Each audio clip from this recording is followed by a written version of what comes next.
Hey everyone. Before we go on to the next topic of integration or anti-differentiation, we have to take a brief detour into something that's called summation notation. Summation notation is something that we have to know in order to progress further in our study of antiderivatives and integration. So let's get on with the show. We start with this remark.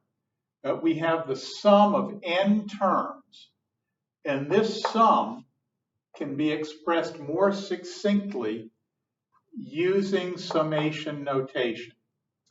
So here is the sum from above down here, the sum of n terms, and the expression to the left, this is the equivalent using summation notation. So to the left of the equation, we have an expression using summation notation. And to the right of the equation, we have the equivalent sum. We're going to spend the next 20 minutes or so getting used to using summation notation so that we can apply it to our work with antiderivatives and integration. Okay, everybody? Here are the main characters. There are 5 of them. This thing, which is the capital letter sigma in the Greek alphabet, this thing, sigma, represents the summation sign, or rather, this is the summation sign. This I down here, this is the index of summation. This number 1 is the initial value. This number n is the final value. And this thing, a sub I, is what we call the summand. We've met the main characters. Now let's find out a little bit of each one. Okay, let's meet our first guest. Our first guest is the summation sign, the Greek letter sigma. The summation sign indicates that we are computing a sum. As a matter of fact, by convention, the capital or uppercase letter sigma is used almost exclusively in mathematics to represent a sum. So anytime that we see capital sigma in mathematics, be thinking sum.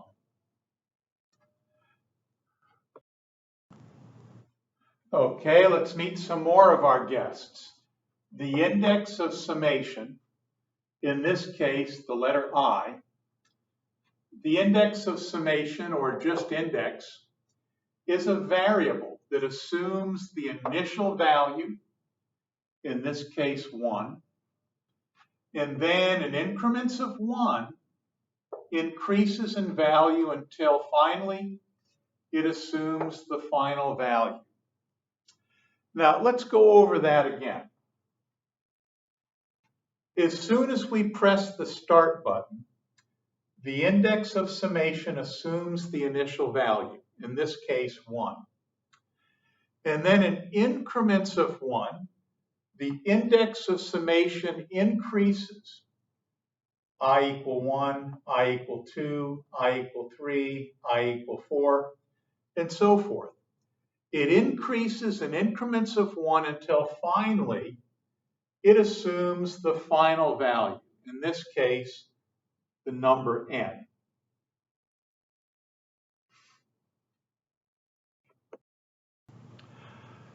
Our final guest on the show is the summand. The summand is a function of the index. For each value that the index assumes, the summand is evaluated at the index, and that value of the summand is added to the sum. So here's how it goes. We press the start button, and the index assumes the initial value. The summand is evaluated at the initial value, in this case 1, and we add that value of the summand to the sum. Then the index of summation increases by 1, so now the index I is equal to 2. We take that value of the index and plug it into the summand and get a sub 2, and we add that value of the summand to the sum, until finally the index assumes the final value, n, and we take that value of the index, I equals n, plug it into the summand and get a sub n, and we add that value to the sum. Now don't worry if that didn't make a lot of sense. I'm going to illustrate what I just said on the board. Okay, here we go. I'm going to illustrate the process that I just mentioned. Here's our sum over here. What, you don't see anything? Well, that's because right now our sum is equal to 0. Nothing has been added to the sum. We press the start button. The index of summation equals the initial value 1. We take this value of the index and we plug it into the summand, and we get a sub 1. We add this value of the summand to the sum. Next, the index is incremented by 1 and assumes the value of I equal 2. We take this new value of the index and plug it into the summand, and that gives us a sub 2. And we take this new value of the summand and we add it to the sum. Next, the index increases by 1 and assumes the value I equal 3. We take this new value of the index, I equal 3, and we plug it into the summand, and that gives us a sub 3. We take this new value of the summand, and we add it to the sum. And this keeps going on and on. I is incremented by 1 and equals 4. I is incremented by 1 again and equals 5, and so on and so forth. And eventually, the index assumes the final value, n. We take this final value of the index, I equal n. We plug it into the summand, and that gives us a sub n. And we add this final value of the summand to our sum. And son of a gun, this is the expression that started the whole conversation, isn't it? A1 plus a sub 2 plus a sub 3 plus ... plus a sub n. This is equal to the expression on the left in summation notation.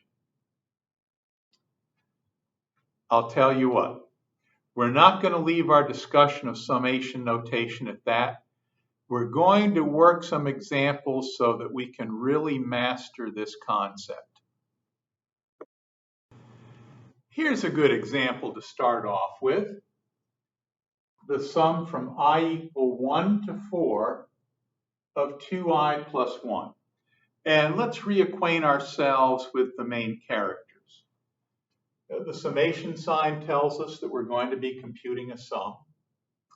I is the index of summation, and I is going to assume the initial value, 1. And then in increments of 1, it's going to increase. I equal 2, I equal 3, I equal 4. And when the index assumes the final value, we stop. For each value of the index, I equal 1, 2, 3, and 4, we evaluate the summand. This is our summand, 2i plus 1. So for each value of the index, we evaluate the summand and add that value to the sum. Okay, see, somebody out there say it. I want to hear you say, press the start button.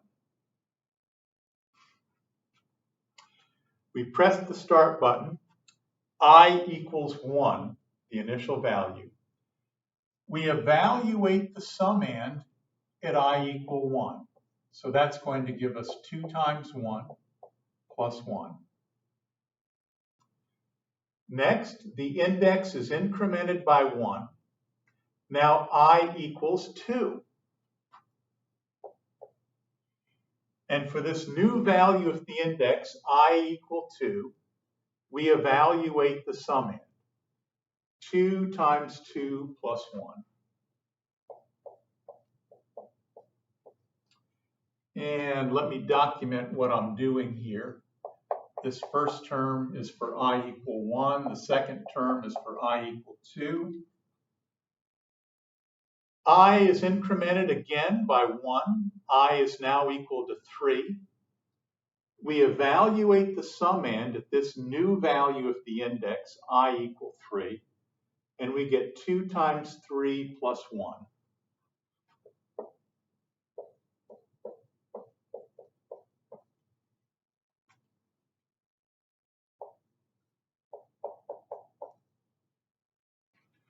And then finally, I is incremented by 1 again. I equals 4, the final value.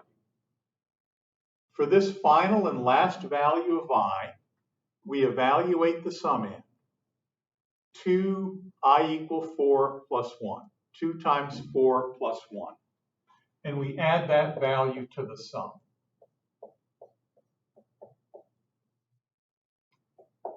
And holy moly, what do we get? 3 plus 9 is 12. And 5 plus 7 is 12, 24. Okay, that's what we get. Now let's do another example. This is a good example for a lot of reasons. Here, we're using a different variable for our index. Here, our index is j, and that's fine. J is used quite often as the index. Particularly the letters I, J, and K are used very often as an index, as is the letter N. Here's our index of summation. Here's the initial value. Here's the final value. And this is our summand. And notice again, our summand is a function of the index.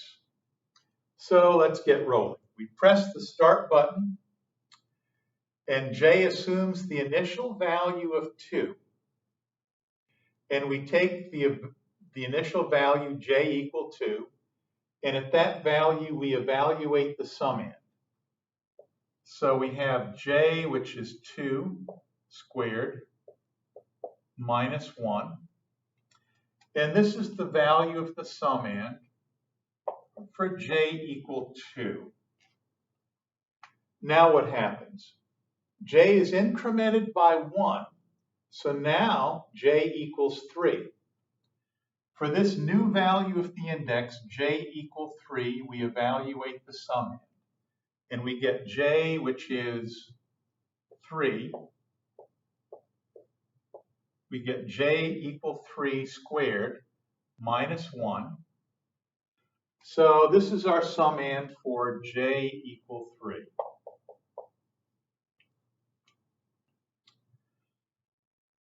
The index is incremented by 1 again, and now the index equals 4.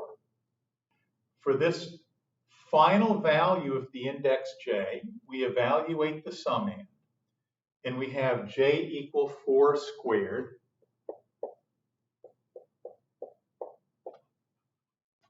J squared minus 1.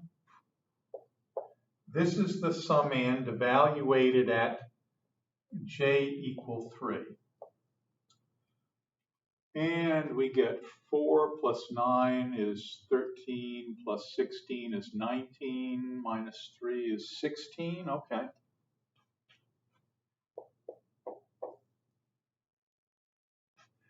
Now there's one more case that we should see, one more kind of expression that we should see. It's something that if we're not given a special introduction to it, we might look at it and go, what do I do here? So this next example is an example of summation notation that we should see also.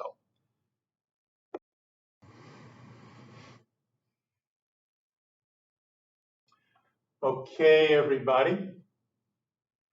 The twist here is that we look at our summand and we don't see the index anywhere. Well, the summand is still a function of our index. It's a constant function. So no matter what the value of I is, our summand is equal to 3. So let's press the start button and see what happens. The index assumes the initial value 1. And we evaluate the summand at I equal 1. Well, when I equals 1, what's the summand equal to? 3. It's always equal to 3, right? And we take this value of the summand and we add it to the sum. Next, the index is incremented by 1. The index equals 2 now. And for this new value of the index, I equal 2, we evaluate the summand. When I is equal to 2, what is the summand equal to? It's equal to 3. It's always equal to 3. And we take this value of the summand and add it to the sum. And then the index I is incremented to 3. At I equal 3, we evaluate the summand, and the summand is equal to 3. We take this new value of the summand and add it to the sum. And finally, the index is incremented by 1, and it assumes the final value, 4. We evaluate the summand at I equal 4, and we get 3, and we add that value to the sum. Whoops. And we get 12. And we might notice that this is actually 4 times 3. 4 terms, and the value of each summand is 3. Now, I wrote it that way for the following reason. We can sort of generalize this fact. If we have a constant summand, our summand is equal to C, and the index goes from 1 to n, which means we're going to have n terms. Well, here's what happens. We add C to itself n times.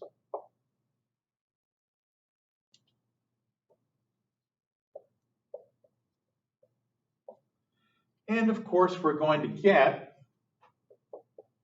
n times C. So if our summand is a constant, the value of the sum equals the number of terms times the value of the summand. And now that I think about it, you know, there's one other kind of thing that we should probably see. Well, maybe a couple of things that we should see. The examples are coming right up. Yeah, we should see something like this. Okay, somebody say it. Tell me when to press the start button. We press the start button. I equals 1.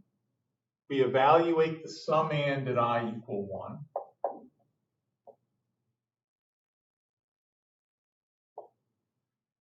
I is incremented by 1. I equals 2. We evaluate the summand at I equal 2.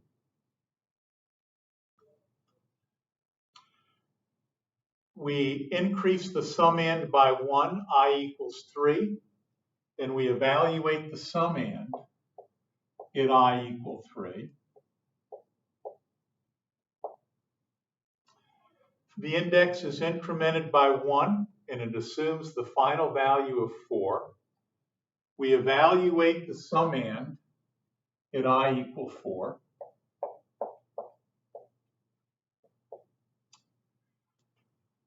And let's see, what does this equal?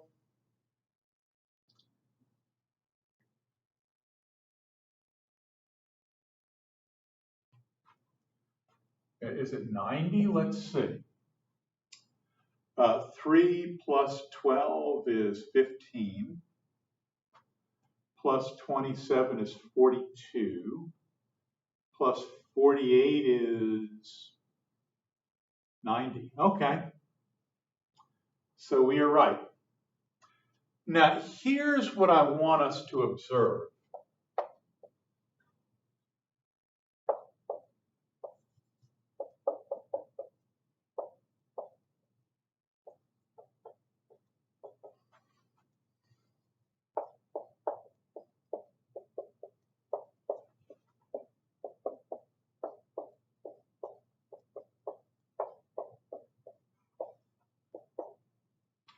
So far, we've done everything exactly the same. And notice that each term of the sum has this constant multiplier as a factor. We can factor that out.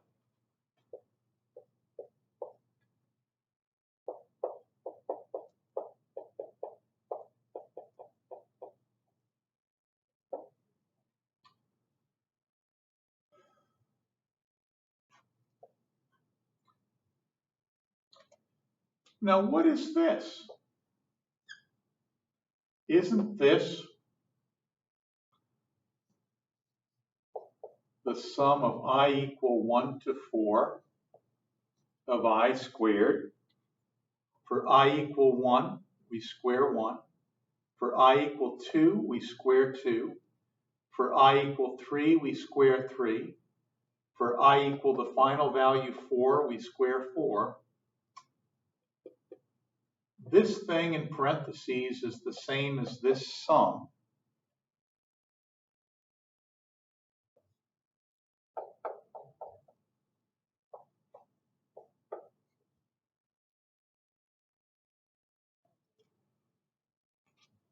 Down below, I'm going to rewrite the extremes of this equation.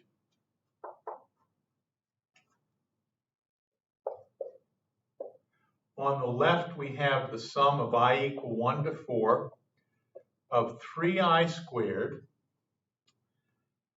And on the right, we have 3 times the sum of I equal 1 to 4 of I squared. What's the difference between this expression and this expression? Well, the difference is only appearance-wise. The only difference is in appearance. These two are equal. But it looks like to get this expression, we took the constant multiplier of the first and moved it out front.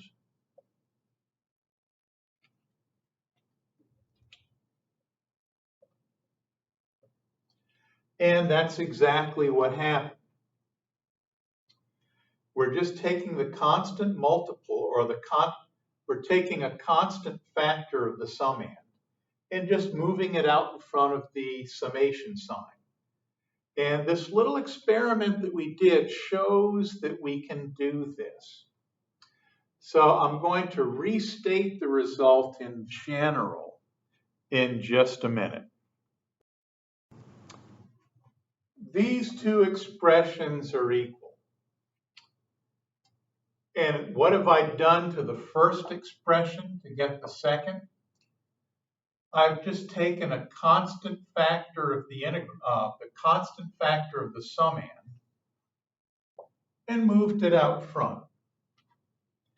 So if our summand has a constant factor, we can just move it out in front of the summation sign, and we'll get exactly the same thing. Now, I guess there's one other thing that I should talk about when it comes to summands and summation notation. Here we go. Somebody press the start button. Come on, press the start button. Okay, start. The index assumes the initial value of 1, and we evaluate the summand at I equal 1. So we have, well, we're supposed to have 1 squared plus 1. Then the index is incremented by 1, so I equals 2, and we evaluate the summand at I equal 2. So we have 2 squared plus 2. The index again is incremented by 1, so I equals 3. And we evaluate the summand at I equal 3. And we have 3 squared plus 3. And finally, the index assumes the final value, and our summand is evaluated at the final value. And we have 4 squared plus 4. And holy moly, what is that? 16, 25, 30, 31, 32, 34, 37, 41, really? Let's see. 2 plus 6 is, no, yeah, 2 plus 6 is 8. Plus 12 is 20. Plus 20 is 40.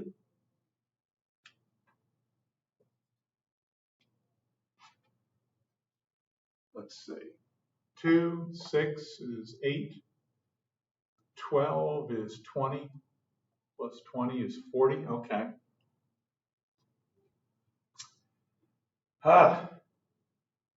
Now, we could do this a different way.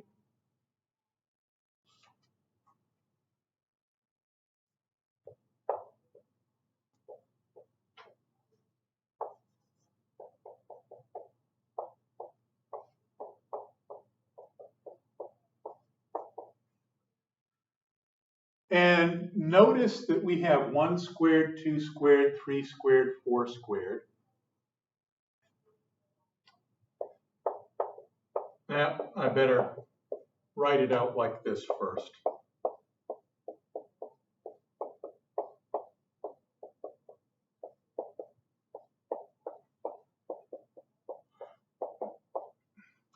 Let's take all the squared terms.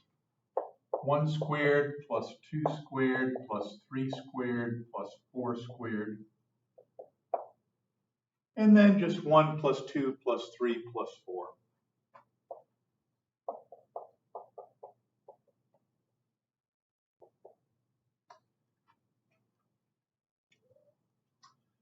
Well, what is this?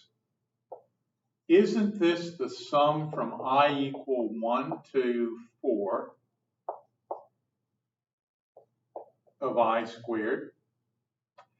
And what's this? Isn't this the sum from I equal 1 to 4 of I?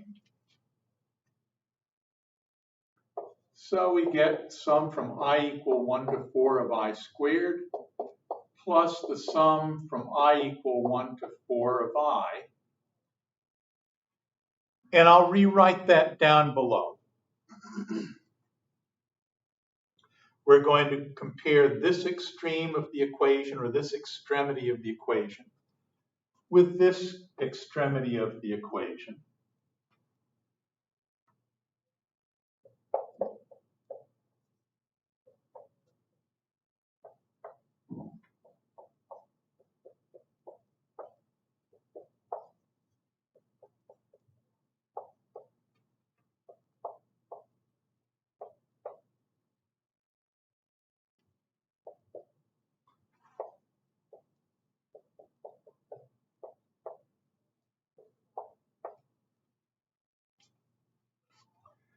Notice that we split up the terms of the summand to form two separate sums. We can do that. And I'm going to state the general result right now. So here's another result. If our summand consists of two terms, we can decompose this sum into two separate sums. The sum of the first summand plus the sum of the second summand. So I think we've had a good introduction to summation notation now. Our next video will contain